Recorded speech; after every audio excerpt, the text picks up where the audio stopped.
So, how I found Viktor Minkin's paintings is really an interesting story. Again, I'm a gallery owner. I do get calls periodically from people who may have a painting and want me to come look at it.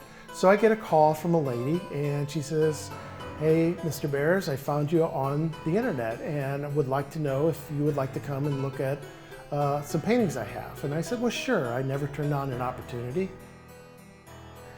And I walk into her basement and there are like 4 or 5 stacks of paintings on the floor. And quite honestly, I was just kind of taken back. I've never seen that many paintings at one time. But I kept on lifting them up and looking at the paintings, and I was just blown away of the magnificence of these paintings, of the style. There was 2 different signatures on the painting, so I originally thought it was 2 different artists. But the paintings were just fantastic, and I don't think I'll ever forget that day I discovered these paintings. How I found out who Viktor Minkin was, the artist, was I reached out to his son, and indeed he said this was his father, and his father lived in Festus. His mother had just passed away, and they sold the home. And he started to unfold the whole story of Viktor to me and tell me about Viktor's life. The one word that summarizes his life is survivor. He had to survive the childhood. He had to survive World War II. He had to survive the gang, and he had to survive the KGB. So yeah, the one word that describes him as a survivor.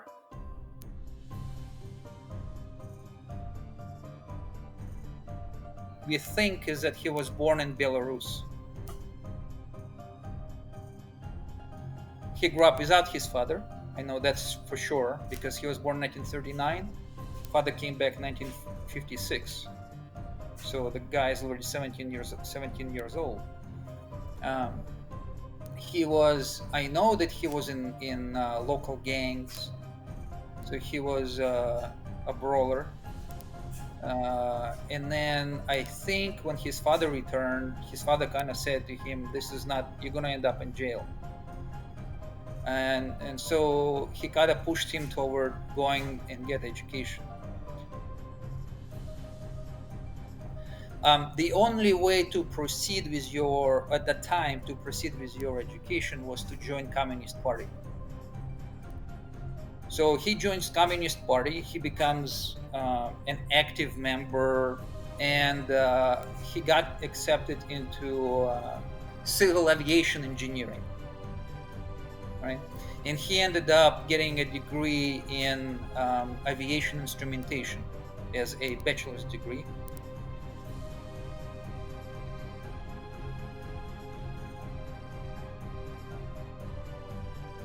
While he was in Japan, even though he was a party member, he started looking around and saying, "This ain't right." So he was somewhat unhappy with some shenanigans taking place in the office of Aeroflot in Japan, where majority of people, like 20 out of 22 people, were actually KGB officers, and only 2 people were performing the tasks that were required to do the job, of transporting everything around Asia for Aeroflot. So he decided to take classes in Japanese language. And while taking those classes, he got introduced to a couple of people from the United States who were CIA officers. That led to him supplying information to CIA regarding merchant shipping of Aeroflot in Asia, which apparently was quite important for the United States. And because of that, in 1978, the whole family was sent off to Siberia. And that was because he was not convicted. If he was convicted, forget it. I don't know where we would be. The town is a city called Magadan. It's in Russian history, it's a capital of Gulag. So he was given a job of working in a fish factory as a fish gutter. So yeah, you can imagine an educated person being told that you cannot do anything with the field you actually know. So he had to find an outlet for his imagination. He started picking up art in 1980s, and it was something that KGB couldn't control, so he ended up doing that.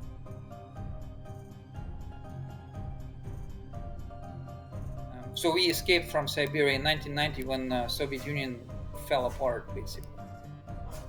He didn't tell us. Well, because if you tell a secret, then it's no longer a secret. We had a car called Volga, and he ended up taking that car and driving across the country. So the whole trip took him like 52 days. 11 time zones, and from his words, he had to change 11 sets of tires. Well, once he made to Latvia, he contacted us, so we knew he was in Latvia.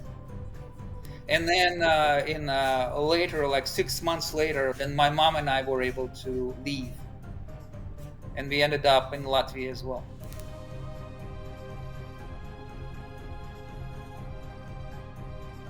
She basically said, okay, we need to go to American embassy and tell them who we are in our story.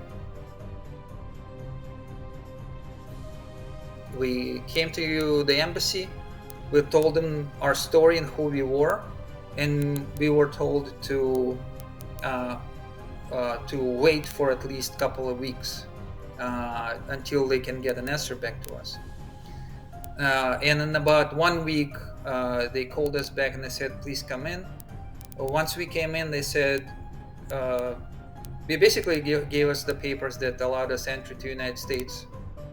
What the letter basically says is that a person presenting this letter is allowed to travel to the United States free of charge in any air company in the world, and is paroled from any previous criminal charges. I know that the reason we are in the United States is because of what he did in Tokyo. Espionage. The CIA keeps tabs on the people that help United States government. Then they placed us in St. Louis. We lived in a small apartment that was rented for us, and my father's car was rented for us.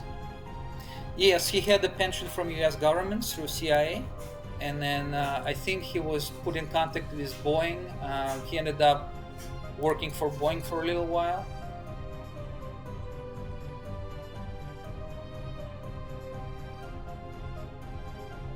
Well, I'm very happy that his work is being recognized.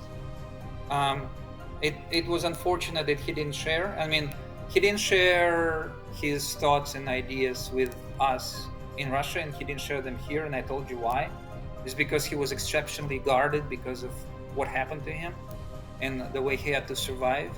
But I'm very happy that some of his works have been recognized.